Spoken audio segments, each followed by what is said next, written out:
Doñana i la Politècnica estan més a prop del que sembla. Ho saben bé l'Ernest i la Belén, dos investigadors catalans que han desenvolupat un simulador per esbrinar com flueix l'aigua a la marisma de Doñana. El model hidràulic sotmet l'ecosistema a diverses condicions i recrea el comportament. Per exemple, un procés d'inundació, com veiem a les imatges. El programa proporciona una informació poc coneguda, però necessària pels tècnics del Parc Nacional. Un és poder avaluar l'impacte de qualsevol actuació que es faci a dintre de la marisma de Doñana. És una zona que hi ha hagut actuacions importants per part de l'home en el passat, ara s'estan intentant recuperar. Poder conèixer l'impacte del transport, bàsicament transport de sediments i transport de contaminants a dintre de la marisma de Doñana.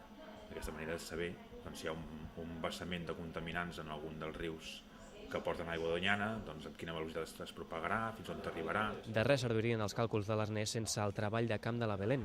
El seu fort és la teledetecció, una disciplina amb la que verifica que el resultat virtual s'adiu amb la realitat. Ho fa amb les 10 imatges al mes que rep d'un satèl·lit de l'Agència Espacial Europea y las dadas que aportan las 5 estacions de mesura repartidas per la marisma. Usamos imágenes radar, que son un poquito más complicadas de procesar que las estándar, o las que estamos más acostumbrados a ver, que son las ópticas, pero utilizamos el radar precisamente porque puede ver a través de las nubes. Podemos observar la extensión inundada en Doñana incluso cuando hay cobertura nubosa, que es la època de lluvias y es la que más nos interesa. El model creat a la Politècnica ja s'ha fet servir en grans obres a Catalunya. Per exemple, en el disseny de la nova terminal sud del Prat i en el projecte constructiu de la línia de l'AVE fins a Girona, al seu pas pel riu Besòs. Ara, l'exportació del simulador a Doñana és només un pas més pels investigadors.